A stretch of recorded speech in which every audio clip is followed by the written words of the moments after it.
You're listening to Journey to Truth podcast.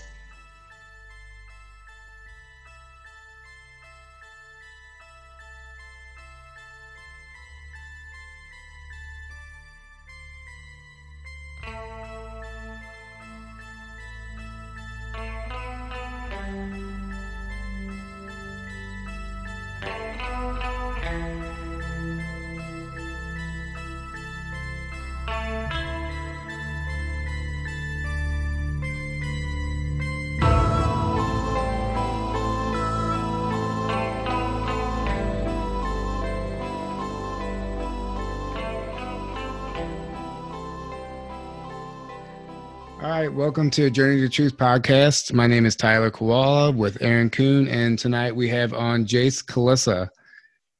He is from Cosmic Origins. Is that correct? Is that your YouTube channel, Jayse? That's right. I guess just jump right in. Tell us about that and how you got that started.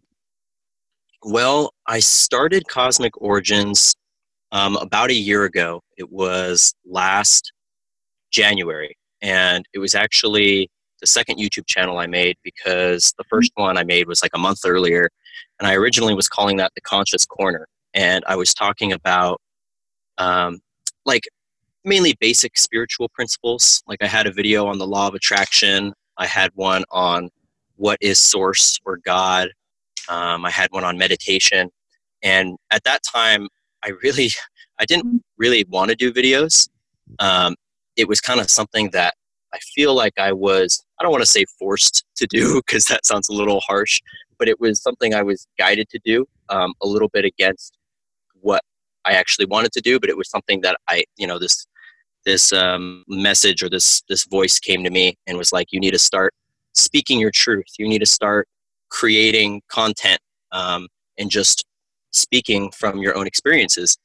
And at that time, it was mainly those spiritual principles that came up. And then that's right around the time that Kuhnon came out. That was the end of October of that same year. This was 2017.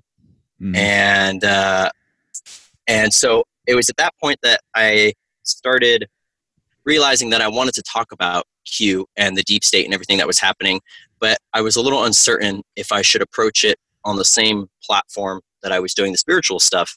And at that moment, I was like, it might be better for me to have two different platforms that appeal to a broader range of people. And that way, I'm not losing anybody that might be interested in one subject or the other, right? Because they are kind of polarizing things, the political awakening versus the spiritual awakening.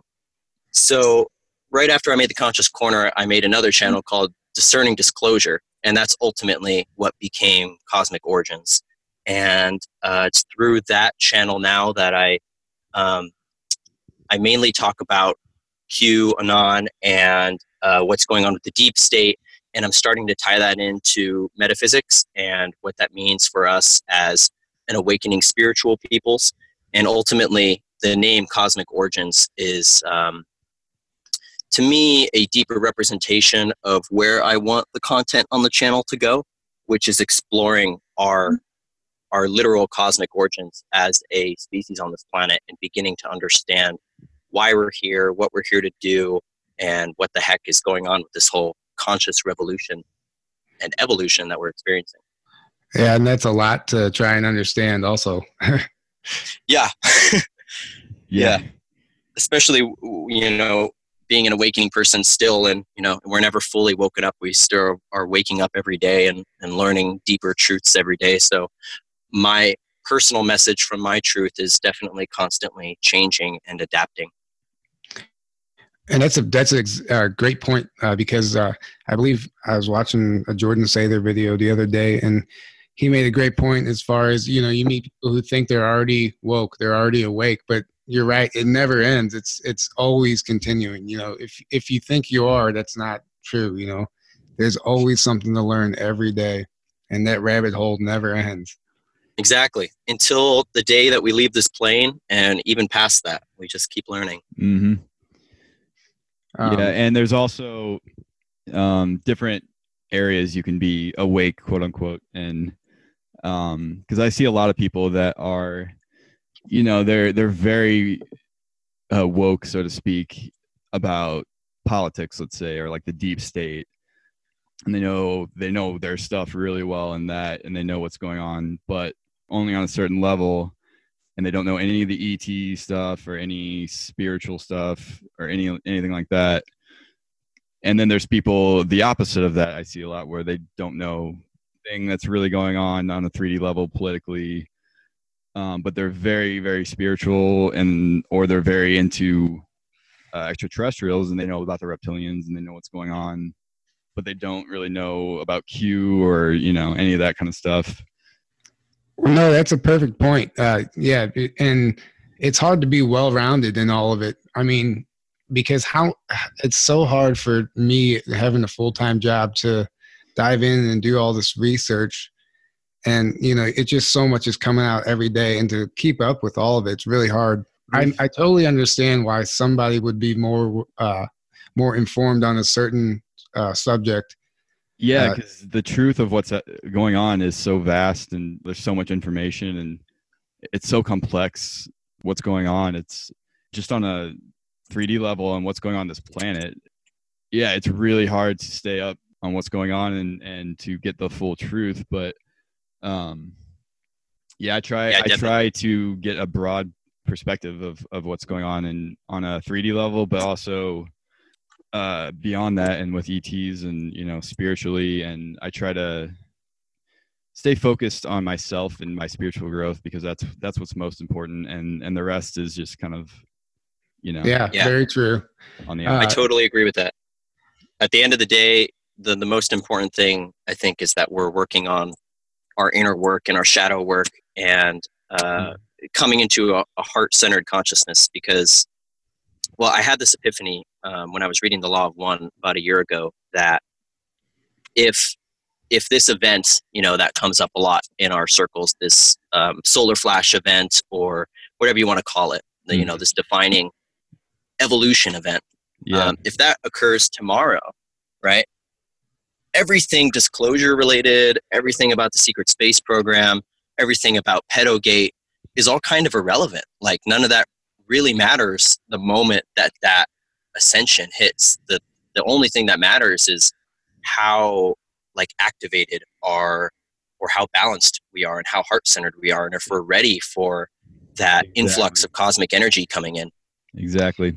Did either of you two read the most recent Corey Good update? Oh yeah. He talked about, you know, we're so heavily bombarded with all these heavy metals every day. And, you know, he was discussing some of his meetings with the Anshar, and how, like, their mission right now is like, how can we like detox ourselves? Because essentially, if this was to happen tomorrow, apparently, according to this information, like, we could spontaneously combust so much metal in our body. Oh, I know. Yeah, I read that. That's kind of intense, huh? I know. I was like, yeah. I mean, it's a big wake up call to all of us. It's like, definitely. What can you do about it? You know, you got chemtrails, and it's in everything. Deodorant. Yeah, even if it wasn't in the food or everything, like the chemtrails alone, you know, is. It's funny that the day after that, Alexis and I went out and bought maca root and spirulina and moringa and turmeric and all these things to make, you know, superfood teas in the morning to help with that detox process. Yeah, I take spirulina actually already, and I was taking zeolite actually for a while, which is also very good for detoxing heavy metals. Nice. I'll have to look into that. Stopped taking it. I kind of just forgot about it for a while. I need to start that up again. Well, there's your cosmic reminder. Yeah. After reading that, I was like, I need to start doing zeolite again. I don't want to spontaneously combust. Yeah, I don't want to spontaneously combust. All right. And that's the thing with a lot of these over the counter stuff or whatever you're talking about. It's easy to get started on them, but to stick with them is the hard part, you know? Yeah, definitely. Oh yeah, for sure. Routines are important. Yeah, exactly. Speaking of routines, what's it like living on the road now, Jayse? Oh man. Yeah. So it's been about a month and a half since we've officially been mobile. Wow. And yeah, we basically acquired this, my grandparents' old camper van. It's the size of a regular old van, but the inside has every amenity you need, down to a bathroom and a shower. And Nice. man, the freedom that comes along with that, and being mobile and being a nomad, is just unparalleled to anything. It's such a breakaway from the matrix and from the control structure. It's very freeing and very enlightening within itself, especially from even the point of just having to practice minimalism has been very empowering and very just informative, and being very conscious of your energy usage, like very, very conscious. I think it's something that everyone should try at least one point in their lives, is, you know, going on a road trip or living in a van or some kind of mobile situation for at least a couple months, because you learn a lot. And we've been able to, we started in San Diego, and we've basically been going up the coast, and now we are near the Nevada City, Tahoe area. And we've been staying with friends and working with them, and just doing all this like activation work that goes both ways. We've been activating people, and they've been activating us and giving us the information we need, and we've been giving them the information we need, and it's been helping establish and build this network that we already have, this beautiful network of friends and family. And yeah, it's been quite the journey. That's awesome. That's yeah, amazing.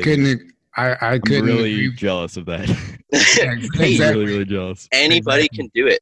I mean, the key thing is that you begin to find what your passion is that can make you self-sustainable and give you that, that personal mobile income, whether it's online work or, whatever it is that you're able to do that. And fortunately, we've been at the point where we're not making that much money at all, but we're making just enough that we are able to do what we need to do, which is all we need, really. Yeah, but there's such a sense of freedom to that lifestyle, like you said. It almost doesn't matter, because you're able to go do stuff that I can never do just because of the scenario that I'm in. And I'm not saying, don't say that. Don't black magic yourself. Yeah. No, I shouldn't say power, never, man. But what I'm trying to say is, you just at the drop of a hat, you can just decide, hey, let's go check out this mountain, or let's drive here, wherever. Yeah. Yeah. And that moment of getting to your destination and leaving your destination has honestly been the most rewarding for us. I mean, being at the destination is obviously great, but it's that moment of you've got everything you own in this one space, and you're on the go and you're moving. It's so fulfilling and so rewarding. I can't even describe it fully. It's like a weight off your shoulders almost too. It's like, you don't have all this overhead stress to worry about. The way I like to think of it is that when you have, we've kind of been guided as a society to having more, and then spreading that out, right? So like the American dream now is having a big house with a big lawn and, 5 living rooms and whatever. And a TV in every room and a nice car. Yeah. Yeah, exactly. Having way too much stuff, basically. Yes. And the way I think about it is that it actually, all of those things that you own or that you invest your time or energy in, that's like a part of your consciousness. So when you have a full house, a big house with a big yard, a big backyard, and there's a bunch of things going on in that environment that you need to manage, whether it's your pets or your kids, the pool in the backyard that needs to be cleaned, or the pipes that aren't working, or whatever. All those things take a bit of your consciousness away from you in any moment. And that's kind of one of the ways that I've seen that we've been manipulated as a collective.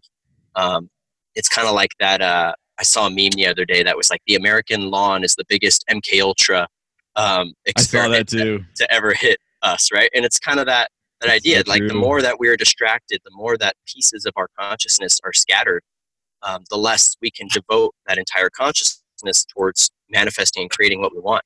So having all of our things in this one space with us you can feel that close proximity of the consciousness. You feel like it's here with you. You don't feel as scattered, and it's great. Wow, that's a great way to look at it. That's fantastic. You just put a lot of things into perspective, even for me, and that's part of the reason we're doing this, because you know, we learn so much from each other going through this journey. Yeah, definitely. Yeah. Yeah, you're basically living my dream right now.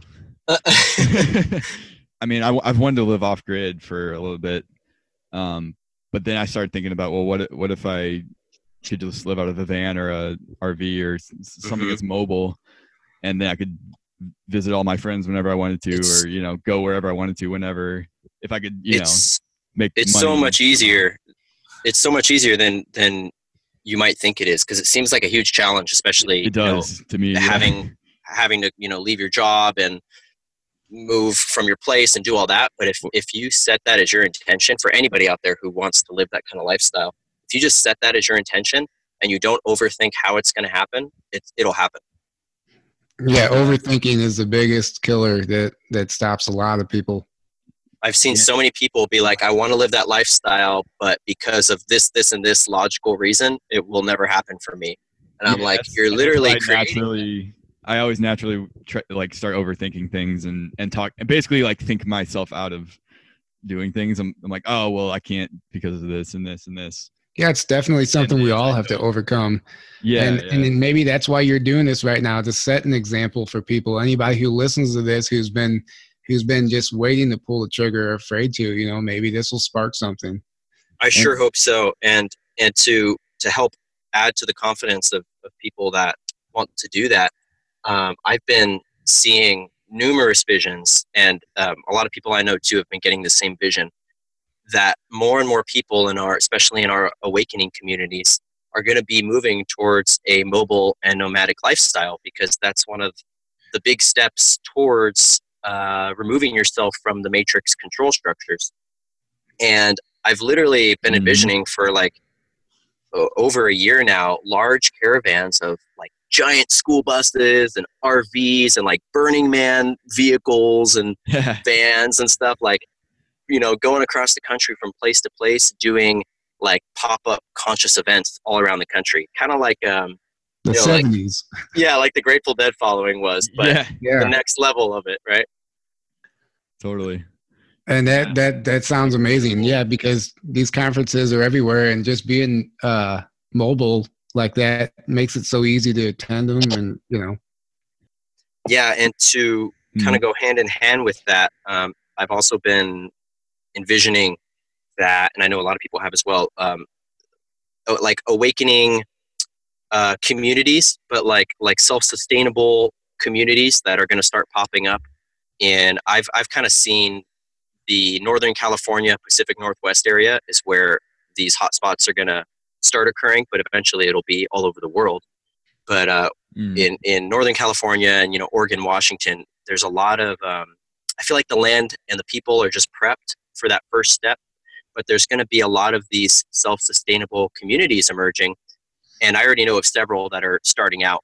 And these communities are going to go hand in hand with these groups of traveling wanderers or nomads, where people through the same networks will be able to take their mobile, you know, home, vehicle, whatever, and be able to go from location to location and contribute to whatever, you know, whatever they need at that spot. So if you're, you know, if you're a plumber, you'll be able to help with that. Or if you're an engineer, you'll be able to help with that. Or if you're an artist, or if you're a channeler, right?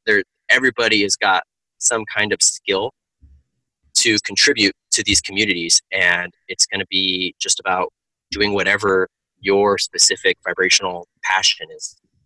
Now, I take it that you know who Michael Tellinger is in the Ubuntu movement. Oh yeah. That's exactly the kind of thing. Sounds like you're preaching what he's talking about, and I think it's awesome. And I think it's already actually didn't he get a town like in Ontario or somewhere in Canada that actually like apparently some town in Canada became like an Ubuntu town apparently. But I heard recently he not that he gave up on the idea, he's still very much behind it, but he stopped he stopped like the movement that he was doing with it. Yeah. Because he just doesn't, because it's funny, you have to have money to do what he was doing, and he just couldn't get the funding apparently, and it was too much for him. But he's still very much behind that concept and that idea, and so am I. I mean, obviously, I think we all are. Yeah, here. Definitely. It's kind of like Elon Musk creating the Hyperloop and then being like, yeah, I'm not actually going to do this. I'll let someone else do it. But here's all the plans and the blueprints for it. Yeah, exactly. Well, and it's like, that's definitely a big feat. It's hard to take something like that on, especially the state that the world is in right now. Like it's planting the seed for everybody, but we're not quite ready. And it needs to start happening, but I understand why it can be demoralizing for him sometimes. But I mean, he's not only known for that, like some of his research is just incredible. Oh yeah. All the giant bones and skeletons. The African temples that he discovered that were built around like the sound frequency of the area that the earth is resonating at, like that exact location. So there's like these stone structures in South Africa that there's no rhyme or reason to the shape of any of them. And he somehow figured out that, the earth is resonating all the time. It's basically singing. So he was able to measure the frequency at these locations. You know how whenever you put like sand or water on a speaker and it makes a geometrical pattern? Right. Well, that's exactly the pattern that occurs at that location is the pattern that the structure is built around. So that pattern is built into that frequency. The visibility of the frequency is how the structure is built. Wow. And it's incredible. Amazing. I bought a book and I just couldn't stop reading it. And he has so many photographs and evidence, and it's not, it's just so somebody understood something way more than we'll ever know back then. Ancient civilizations all understood a lot of stuff that has been lost, and that especially us in the West. It's funny because we think we're like the height of knowledge and civilization when really we're doing so many things backwards and wrong, and not in line with universal truth. And you look at all these ancient civilizations and all these ancient structures that they obviously had some very advanced science and ways of building things that we can't even do now with like the pyramids and with stuff all over the world. Wait, are you trying to tell me that the pyramids weren't built by slaves? Yeah, exactly. Hey, it's not fair because the ETs were present in their physical form back then, so they were helping. Now we have to figure it out on our own. We're just learning how to walk. Yeah, exactly. We lost a lot of knowledge that we used to have, or that different civilizations used to have. And we lost it, or it's all hidden. It's really, it's been taken away from us. And the cabal, as we call them, the people and the beings controlling the planet, they know all this stuff, and they've been the ones putting out the false information and pushing that. And people are waking up to that now, and that's why they're losing control fast and they're freaking out. And that's why you see so much craziness and so much insane propaganda and attacks on all this kind of stuff happening right now, because they're freaking out about it. They're losing their control.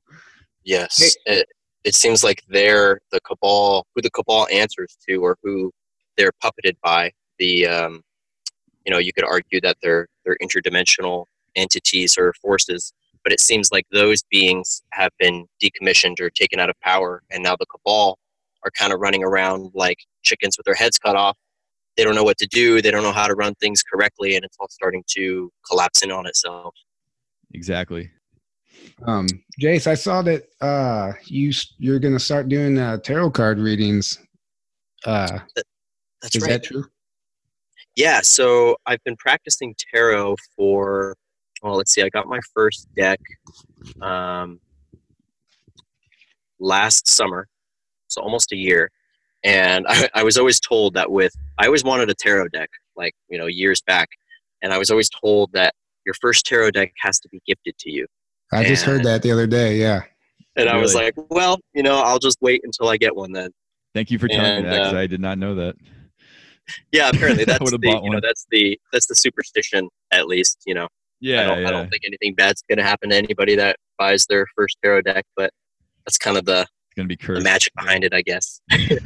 So our friend Zara gifted me that deck, and man, when I first started kind of awakening to talking with my guides, I guess you can say, and kind of having that type of communication with other non-physical beings, I found that tarot was extremely beneficial at helping develop those psychic abilities.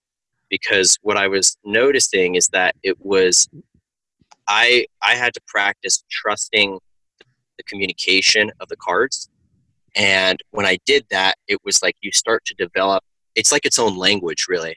You can use them to develop a conversation between you and whatever entity or entities or God, whatever you wish to communicate with.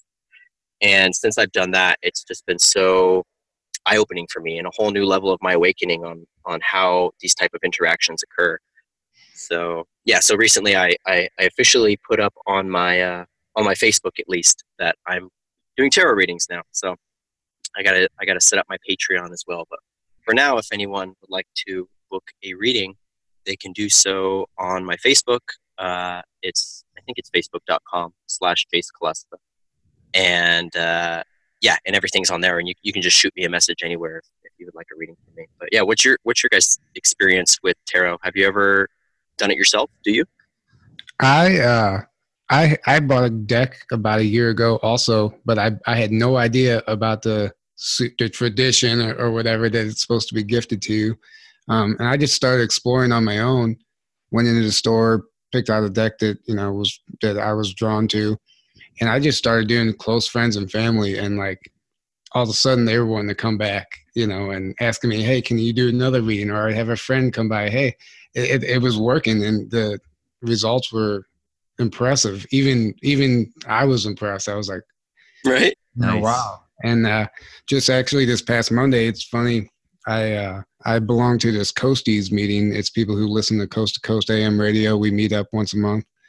And one of the speaker that was there on Monday night, Julia Brahmer, she has been reading tarot for 40 years professionally. Wow. And she came and did a presentation workshop and explained it all and how it works for her. And basically what you just said, Jayse, is exactly what she said. It's just something, it's just almost like a magic to it that you have to tap into to really understand how it works. And it definitely helps you connect to a higher entity, higher beings, your higher self, whatever it may be. Yeah.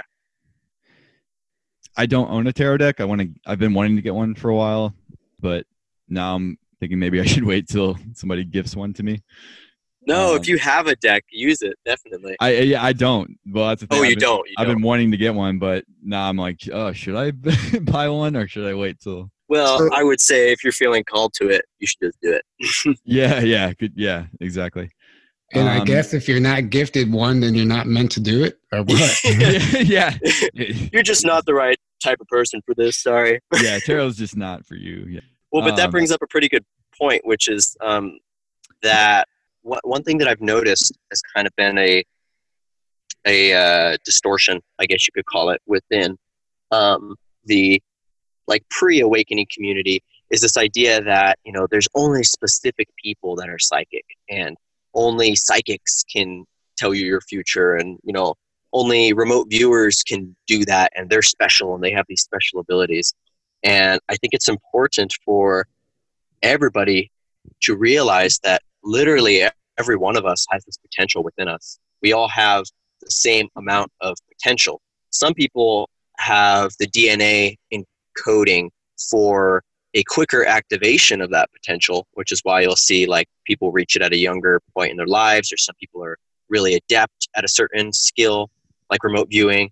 But it's their abilities that are just fundamental aspects of consciousness.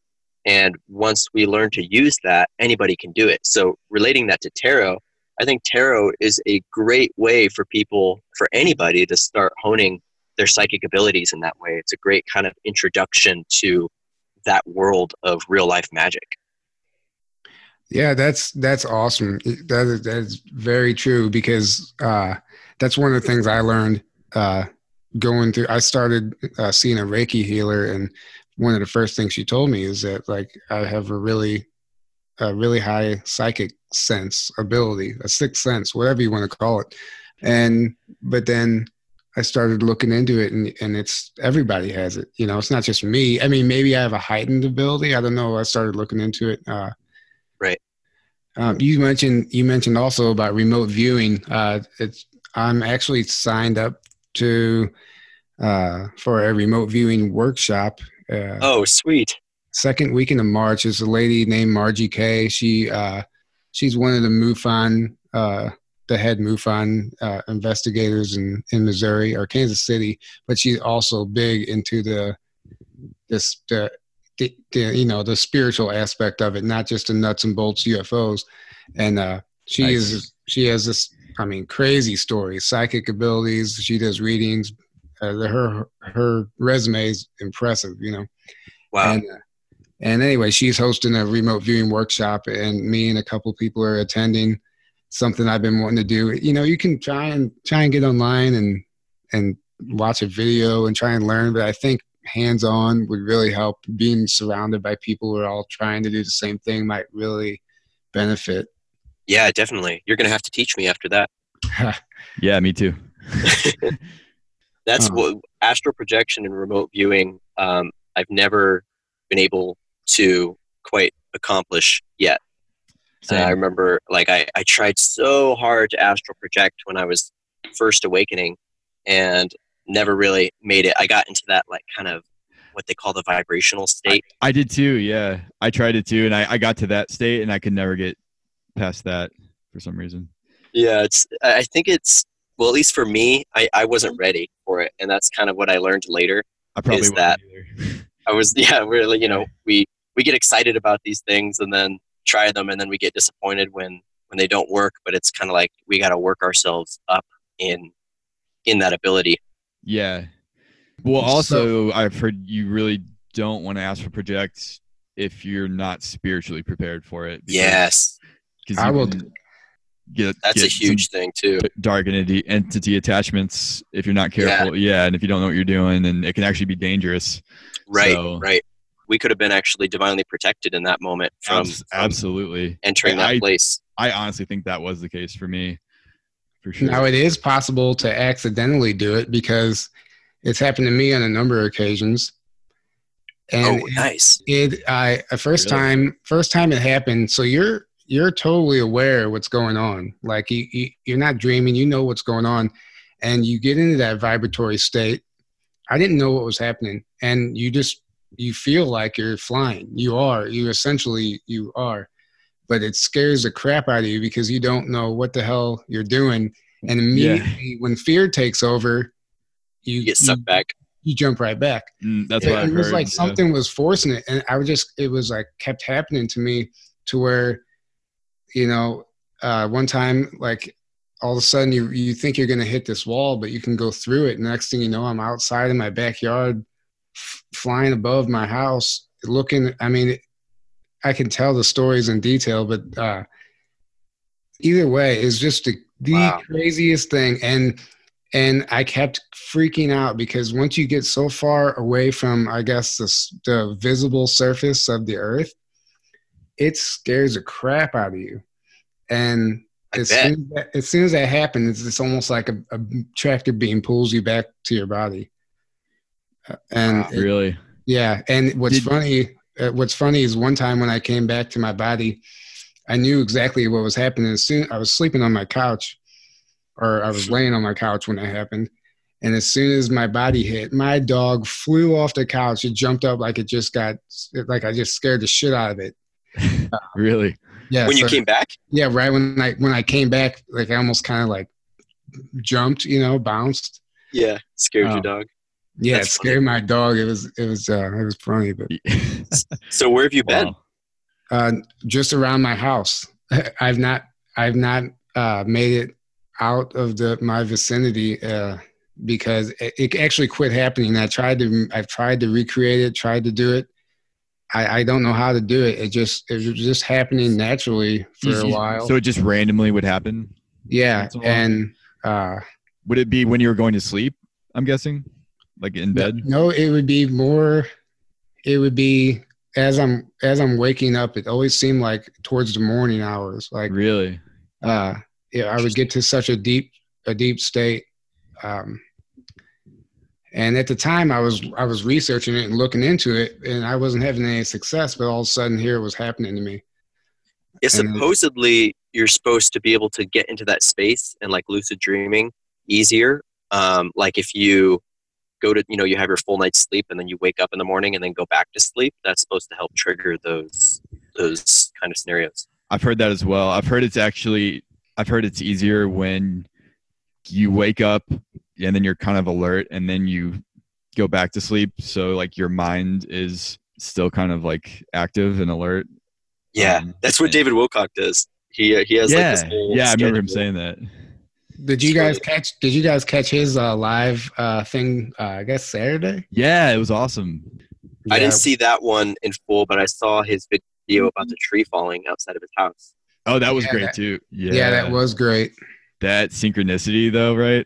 Right. The tree. Oh my gosh. And what's weird is I just got a text from my parents today, and they have this giant San Pedro cactus plant that blew over today. And it made me think of that. I was like, whoa, what was that a sign for? What was that synchronicity? Like giant 15-foot tall, 5-foot wide bushel of San Pedro, which is, the mescaline plant medicine. How does something like that just blow over? Exactly. Well, yeah, right? Weird. Yeah, well, when you look at what's happening right now, there's definitely something to that. I think that has a lot of meaning for sure. Well, that's another thing going through the whole awakening is that, before any of this ever happened to me, coincidence was something real to me, just a coincidence. And then as you evolve, you realize that there are no coincidences, and you start understanding why things are happening. Mm-hmm. Everything happens for a reason, and then you have to figure out, well, why is it happening? And when you start looking at things like that, even the littlest things that you may have ignored in the past can like reset your path for that whole day if you notice it. Yeah, definitely. Paying attention to the symbols from the universe. That's how it communicates to us. Exactly. And when you know what to look for, when you keep seeing repeating numbers, like, it's not just a coincidence if it keeps happening over and over, And I've been seeing the number 17, which is the Kuhnon number. Same, dude. I've been seeing it so much. It's like 20 times a day. It's ridiculous. I know, right? I'm glad to hear you say that. I'm not the only one. I for the last I don't know how many months now. Yeah, I've been seeing, because before that, I would see all the repeating numbers. I still see that too. Yeah, but I've been seeing specifically 17 so much over the last 6 months or so. I feel like that was the universe kind of telling us to trust the plan. Yeah, yeah, definitely. There's so many theories regarding who Kuhnon is, and that it's actually some kind of extraterrestrial influence. Like people will say it's Pleiadians or Arcturians or whatever. I feel like my personal belief is on the 3D level, it is a group of humans, military intelligence people. Yep. But agreed. There's definitely some ET energy involved with the transmission and the entire mission within itself. And then it gets even trippier when you start looking at all the Trump time travel stuff, and Barron Trump being a time traveler. And how crazy is that? It just starts to blow your mind. I can't even fully wrap my mind around the time travel.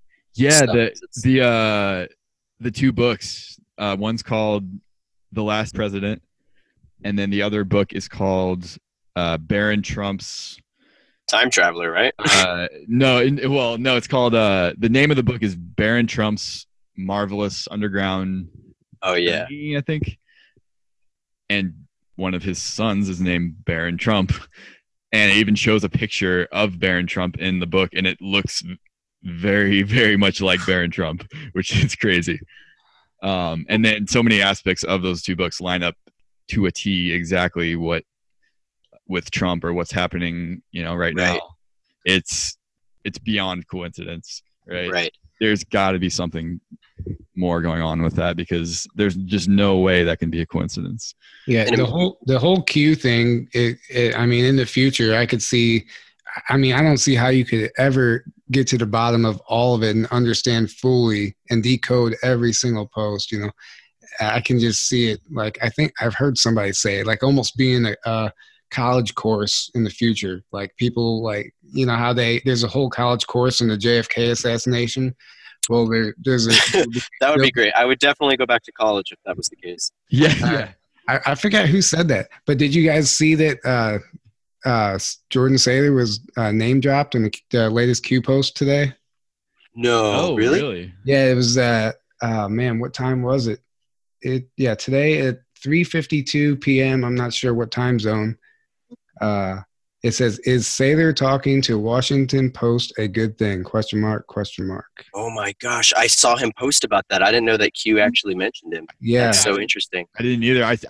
I watched a little bit of his YouTube live video that he did talking about it, but I had no idea Q said that. That's crazy. Yeah, they name dropped him, definitely.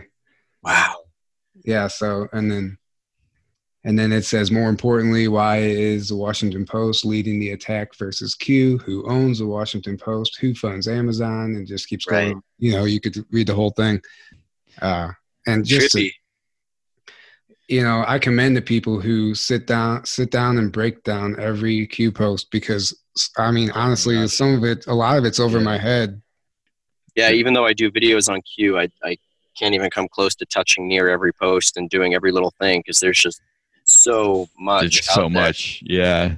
And if it really is what it is, what we know it to be, then it would make sense why somebody would turn this into a college course one day and break down, because it's essentially changing the planet right now. Right. Yeah, exactly. And it's going to be responsible for where we are in the future. So it would make sense why people would want to break it down. Yeah. And like Wilcox says, there's going to be entire majors of study in universities for figuring out how the Alliance went about doing their operations. Oh yeah. That's another thing. It's like, we're just reading this stuff, and think about the guys with boots on the ground that are actually making these arrests and tracking down these people, or whatever the case might be, and they're totally unrecognized, at least right now. Yeah, and karmically, everybody who's had a role in that, it should come back around.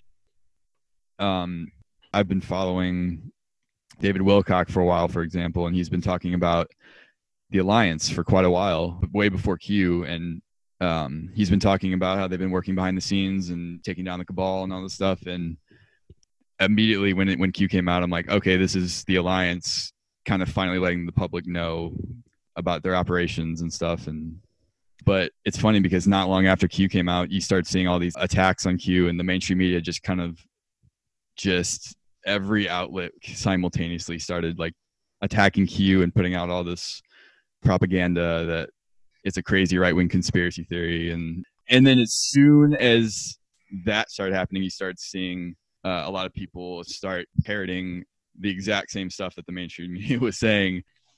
It's funny because it's like, okay, first off, if you actually look into Q and do your research on it, there's no way this is just some dude in his basement, some random guy like messing around. It's way too complex. There's way too much. It's way too deep. It's way too thought out.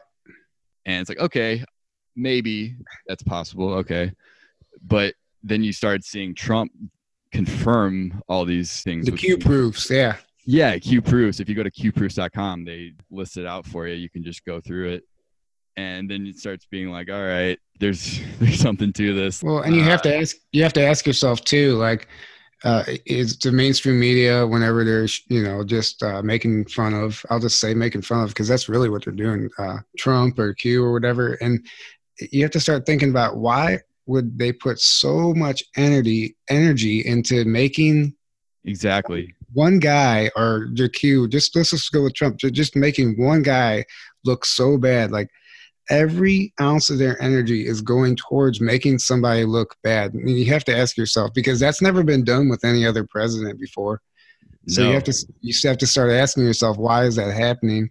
And that's because he's the one responsible for taking them down, or the people in control of the media anyway. Yeah, and when you actually do your research, you'll find that Trump is basically going against this deep state, this control system. They own the media, and that's why you see all of the media attacking him and doing everything they can to discredit Trump or to rally people against him. Like, I think the main reason that the majority of people can't get on the Q train and understand why that would be legit is because they can't wrap their minds around this control structure and the Illuminati or the cabal or whatever you want to call it. Exactly. But once you get that, and once you have the context behind it and you understand how the system works, it's so easy to tell what is going on with this. I mean, because it's so straightforward. Q doesn't try to hide it or anything. It's very clearly an operation to take down the deep state. But exactly, and that's the key right there. What you just said is understanding that there is a deep state, for one thing. Because if you don't know that, then it's very easy for that propaganda to work on you, because if you don't know you're being controlled, you're not going to understand Q. Exactly, because the ones doing the controlling are the ones that are putting out that information, that propaganda. And that's, if you don't see behind the curtain, so to speak, it really all just comes down to doing your own research. And that's what I've seen for so long. And that's what it used to make me mad, because I would just be like, all you have to do, like with the internet, it's so easy these days. We have access to so much information. But you can't just tell somebody to do research, because where are they going to go? They're going to Google search it, and it's only going to take. Exactly. And that's another thing. Like, you yourself have to make a decision to have an open mind and to be open to all possibilities, basically, because what a lot of people do is, like, I did my research, I checked Snopes, right? Wikipedia. Wikipedia, or they go to any outlet where they assume as an authority, basically, and basically they're saying that they're definitely giving me the truth, and it's like, well, how do you know they're giving you the truth? That's part of that has to be part of your research, is to research where you're getting your information, the source of your information. Exactly. Well, that's part of what we're all going through right now. As you're waking up to this reality, what else is waking up? Your intuition, and you just like, to me, I could just look at a post or a news article and call bullshit immediately, as opposed to the past. You don't really. I wouldn't have known what to believe or what not to believe. And we also have this community that backs each other. So whenever you start to know who's credible and who's not, and it just becomes so easy to see the truth. But until you actually dive into it and take that step, it's really difficult. Even if somebody's telling you, you have to go on your own journey, really. Absolutely. And you can't force anyone. You have to just let people come to that on their own and in their own time, because not everyone's ready for that. So going back to Wikipedia real quick, something that I noticed recently, I went to the Bohemian Grove recently. I could tell that story in a second, but I was researching the Bohemian Grove on Wikipedia, because I like to go on Wikipedia and kind of see what official narrative is changing in the moment.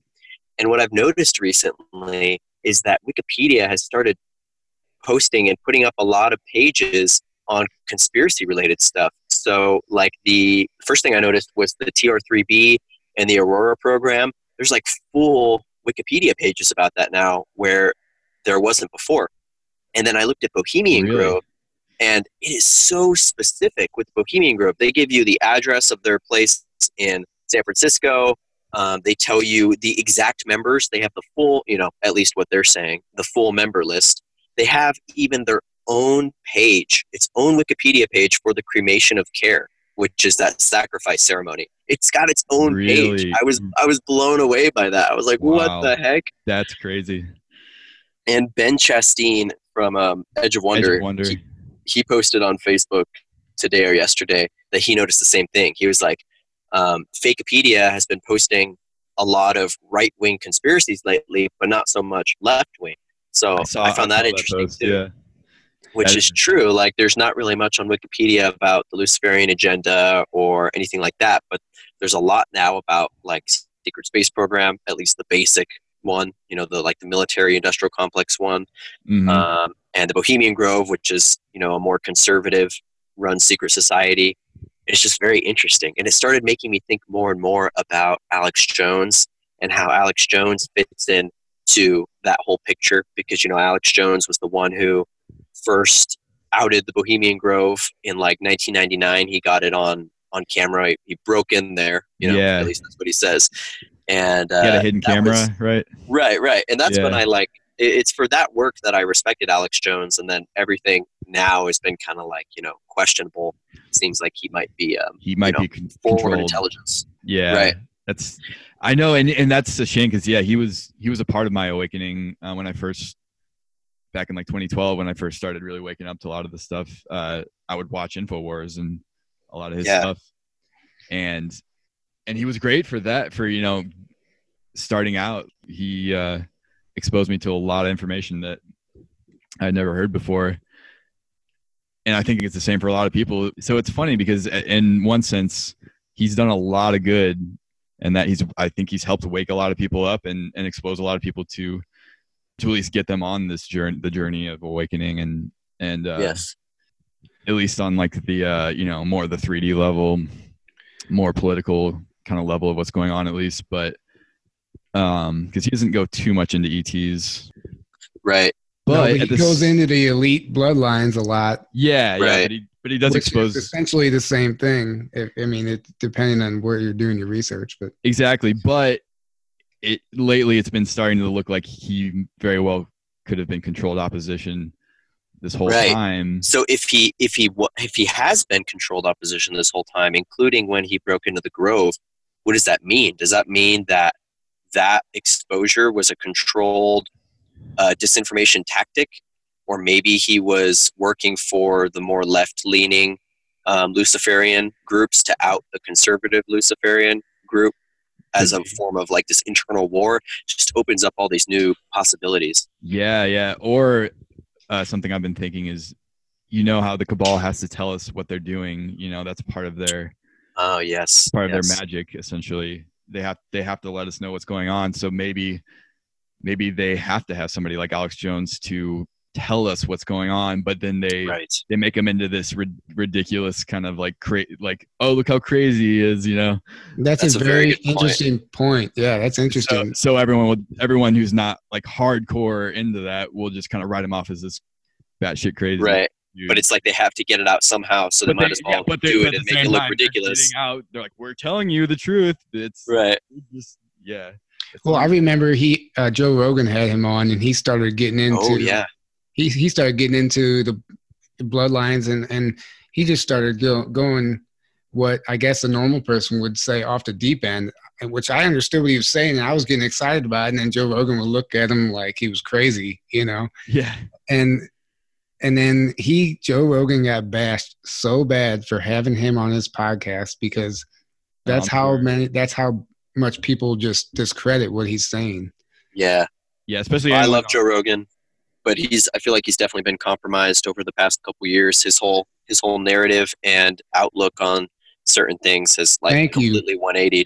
Thank you for saying that, because he's a part of my awakening originally, even just minor stuff. He would have very interesting podcasts about ETs, whatever it might be, Bigfoot, Egypt being way older than we're being told, all the stuff. And then now he just kind of like, he had Danica Patrick on, and he was asking her about what she's up to. And she's like, I've really been focusing on decalcifying my pineal gland. And he's like, you don't believe in that bullshit, do you? And he started like almost like belittling her in a little bit, you know, like telling her she's like wasting her time. And she's like, no, there's really something to it. And he just kind of like shrugged it off and went on to the next topic. It just makes you wonder.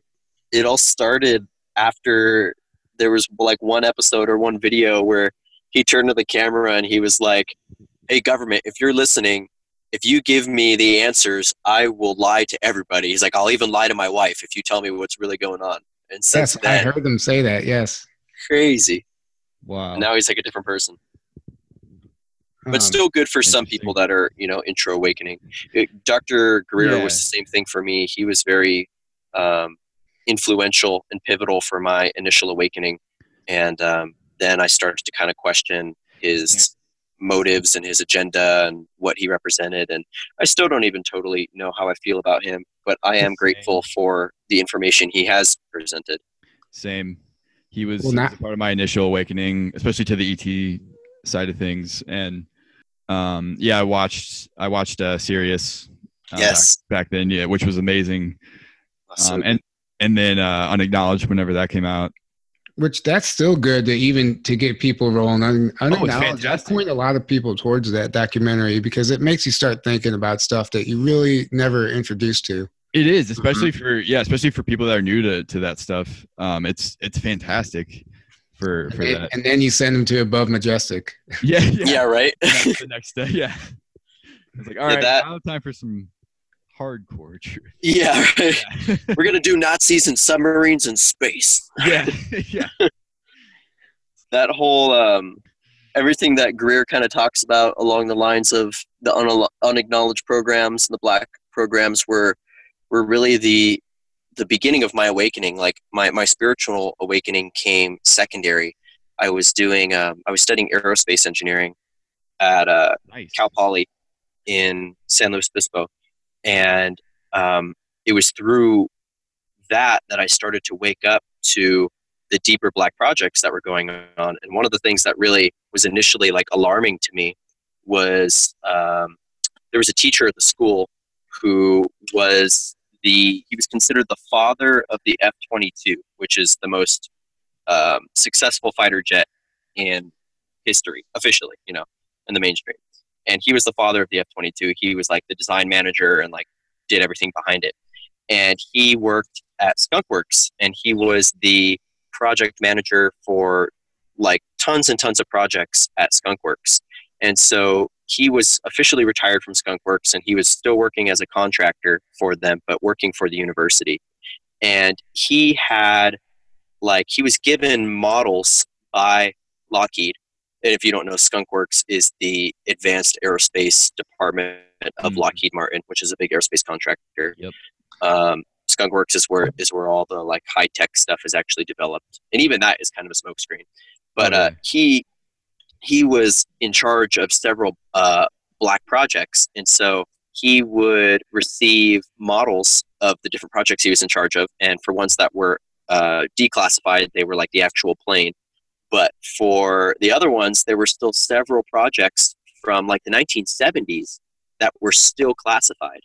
And they basically gave him like a black rock to symbolize those black projects. So he had like 5 black rocks on his desk. And it was then that I was like, wow, like if there are projects from the 1970s, 80s that are still classified, like that tech is still a dominant type of advanced tech, then there's some truth that's not being shared here, and there's something more going on. Yeah, what does that tell you? Yeah. And then on top of that, he would show videos of the Aurora program, like kind of conspiracy YouTube videos.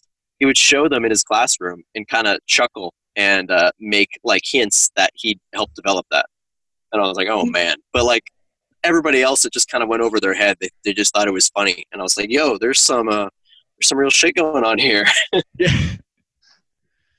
So just to try and wrap this up, we're trying to keep this under an hour, or around an hour, I should say. Jayse, is there anything you have going on coming up that you want to tell anybody about? Any conferences you're attending or anything like that? You know, it's funny because I haven't actually committed to any particular conferences this year. But there's a good chance that I will be at ESETI in at James Gilliland's ranch on July 4th. Dude, same. Yeah, that'd be sweet. I'm 100% going to that. I've decided. Well, even more of a reason for me to go then. Yeah. I got to make this trip up there. It seems like a lot of people in our general community are going to that one. So. Yeah. Well, I've been wanting to go to East City since probably summer of 2017. So. Nice. Yeah, me too. I haven't actually been. The ranch. Same. Beautiful. Oh, it looks, just from seeing video and just all the stories I've heard about it. I've never been either. Unfortunately, I have to miss that one. Yeah, unfortunately. Tyler can't make it. Well, I mean, I could, but I'm already going to the Cosmic Waves in Hawaii. And you're going to that one? Yeah, wow. He's going to the Hawaii trip. Jealous. That's going to be amazing. Right? Yeah, wow. I'm excited about that, just how intimate it's going to be. Nice. And just the fact that it's Hawaii, I can't wait. And you get to talk to dolphins. Yeah, exactly. Yeah. Which I've swam with dolphins way back in high school in a tank. I can't wait to actually jump out and do it for real on their terms. You swam with dolphins in a tank? Yeah, somewhere in Florida. Nice. Really? That's sweet. That's amazing. Well, you'll have to tell us all about that afterwards. Yeah. I plan on it, definitely. Well, anyway, thanks for coming on, doing this with us. It was, fascinating on all levels. Yeah. We touched all kinds of stuff tonight. Yes, seriously. Yes, thank you guys so much for having me on the show. I love the Journey to Truth group. So I'm super excited for the direction of this podcast, and I'm glad you guys are doing this because you guys have a lot of good things to say. You got a lot of good information and experiences to get out there. Thank you so much, man. Well, we all do. That's the whole point. Get everybody talking, let them tell their story. Yeah, exactly. Yes, exactly. That's what this podcast is all about, really. Speaking your truth. Exactly. Yep, exactly. So what is your YouTube channel again? Cosmic Origins? Yeah, you can find me at Cosmic Origins. And I'm also on Instagram at cosmic.origins or on Facebook, just as my name. And those are the main places you can find me online. Awesome. And he does tarot card readings. All his stuff. Yes, and the readings too. Yeah. If you would like to book a reading with me, you can message me on whatever platform you can find me, and we'll set that up. Awesome. All right. Well, I guess we'll just go ahead and wrap it up. Cue the music, Aaron. All right. Cue the music. The music is cued now. Yeah. Thank you guys so much for having me on. I appreciate it. Thank you so much for joining us. It's been a pleasure. All right. Talk to you later, man. Later, guys.